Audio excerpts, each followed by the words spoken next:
actually want to.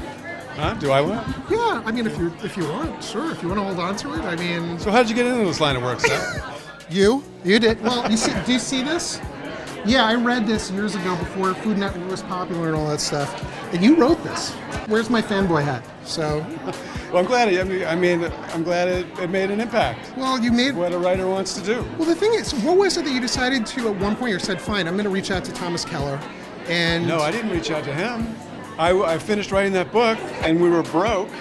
And I said, "Oh, I'm going to get a job as a cook. I can't make a living in freelance writing in Cleveland. No one's ever heard of me, and I've never published anything in the food world, period, and nationally." And so I'm going to go get work as a cook. So I went out to see Susie Heller out in the sticks of Cleveland. She ran a restaurant, knew she was really well connected with cooks.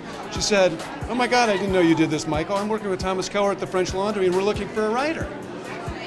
So out of nowhere, 2 weeks later, this broke, unpublished food writer is being flown out to the French Laundry to work with Thomas Keller and his cookbook. What was it that made you decide? You said, "Fine, I'm hitting the CIA. I'm going to learn how to do this." I just thought it would be a cool thing to do. I get in, get out, write a story.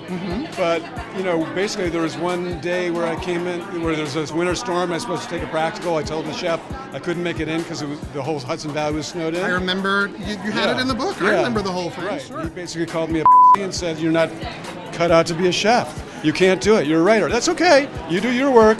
We do ours. We're chefs. We get there. We like it that way. And so, people talk about cooking is love, and I cook out of love.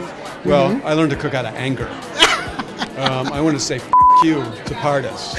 I'm going to become a cook. And I did. And it changed my life, actually. That day changed my life. I just can't even imagine it, but I can. And then I read the first one, then the next one. And now you're doing schmaltz. Schmaltz. Love song to forgotten fat. Rendered chicken fat. Why schmaltz? Schmaltz is amazing, but a lot of people don't know about it. Well, that's why I did it, because a lot of people didn't know about it, and the people from whom it came were denigrating it left and right. The Ashkenazi Jews, Jewish people were calling it early grave food, and I thought, this is not true. Fat is not bad for us. Fat is good. We're taught to hate fat.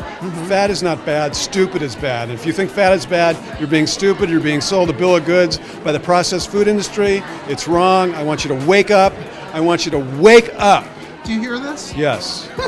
Pay attention, use your common sense, cook your own goddamn food, use your common sense, cook for those you love, share the food. Life is better when you do.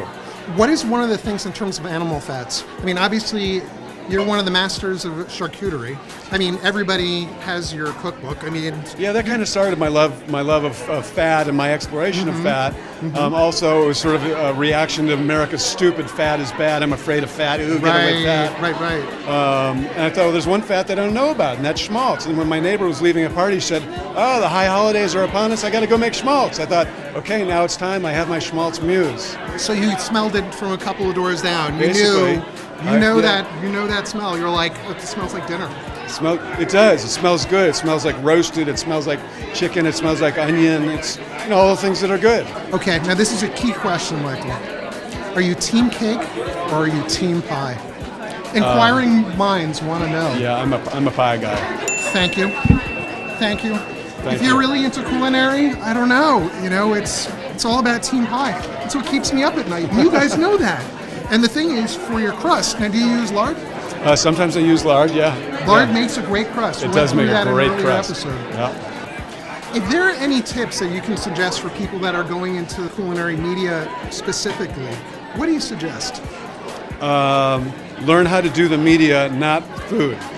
I was interviewing Rachel Ray once, and she said, "Oh, so many people come to me and say, I want to have my own TV show. Should I go to culinary school?" She says, "No, go work at a TV station, idiot." She didn't say idiot, I don't think. Well, but the message is, if you want to be a food writer, learn how to write first. Become a great writer, then you can write about anything. If you want to put those muscles toward food, then great. If you want to do food TV, learn how to do really good TV first. Right. Then focus on food. So, like in cooking, learn the basics first. Learn the technique first, then you can apply it to anything. What are your feelings with regards to culinary techniques as opposed to recipes? Recipes are a dime a dozen. We're awash in recipes. If you rely on recipes, you're not really cooking.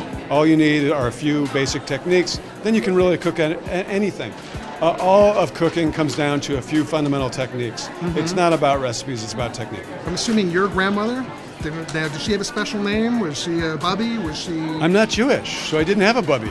Well, I had a Grandma what- Spamer. Is she Spamer. like an Oma or just a Spamer? Grandma Spamer. She was a dictator of the house. I see. So what did you eat, or what you were going to eat this, you know, or... Well, she was very dictatorial about you aren't going to eat until we have dinner, even if you're hungry. And then she was very economical. She was so thrifty that when she dropped a glass bowl of potato salad, she ate the potato salad and would pick the bits of glass out as she ate them. She wouldn't let anybody else eat it, but she was not going to let that potato salad go to waste. That's the kind of person she was. I can't even imagine. Thank you so much for taking the time out Pleasure, to Seth. talk to me. And hopefully maybe I'll see you in Cleveland See you one in of these Cleveland. days. You bet. Seriously, I'll fill up the tank and I'll be on my way. All right. See you soon. Pleasure's mine. Thanks.